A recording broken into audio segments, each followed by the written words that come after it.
Hello, JC staff. Superintendent Stoops here. Give you an update on our budgeting process. I know that there's a lot of talk going on out there about some reductions that have been made recently, and I wanted to give you as much of an update as I can. We had a board meeting on Monday night. We briefed the board with our up-to-date information, and then we are preparing for the budget committee meeting, which is on Monday, May 5th at 5:30 in the boardroom, where we will provide all the details of the history of our current status and recommendations for next year. We are experiencing a $2.8 million shortfall this year.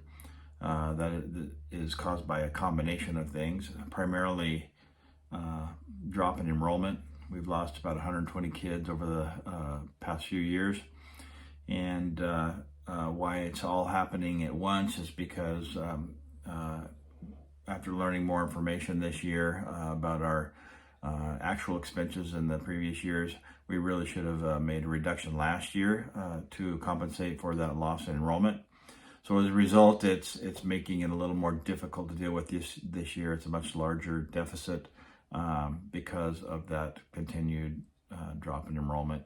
And of course, increases in costs, increases in payroll and benefits, which we knew would be there. And then just costs of goods and services. Even just our custodial supplies have gone up like 20-30%.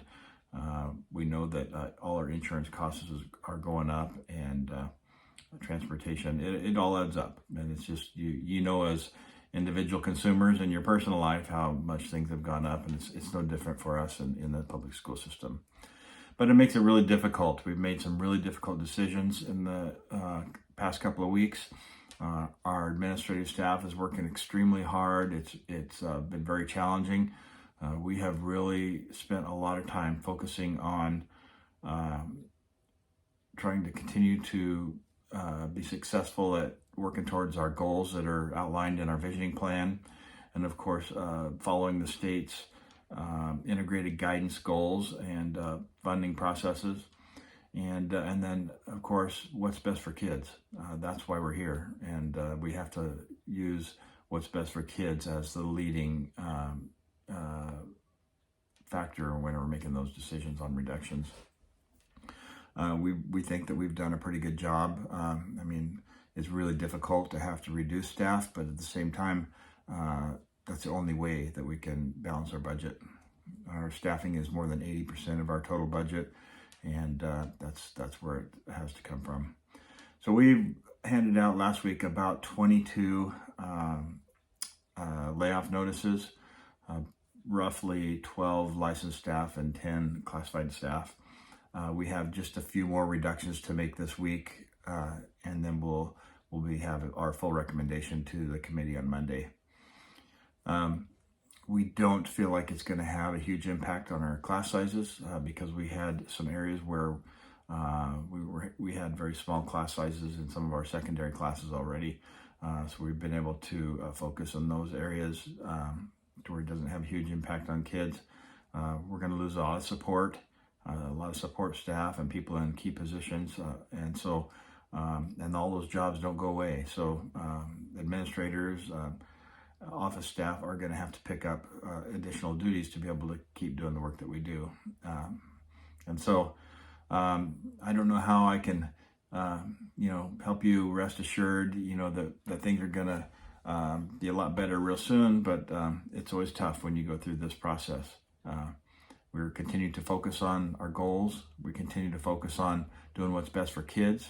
We continue to focus on the best instruction we can provide for our kids.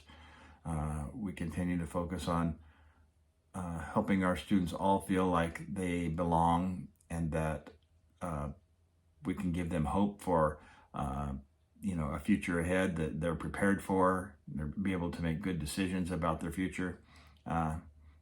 That's what we're here for. And regardless of what you hear in the public or here on the Community Connections page or Disconnection page, however you want to refer to it, our schools are improving. We are doing better. We have data to show that we are improving. Maybe not as fast as we'd like following the pandemic, but we are headed in the right direction. You are all doing a great job. So with that, Again, as I always say, if you have any specific questions, please reach out to me directly.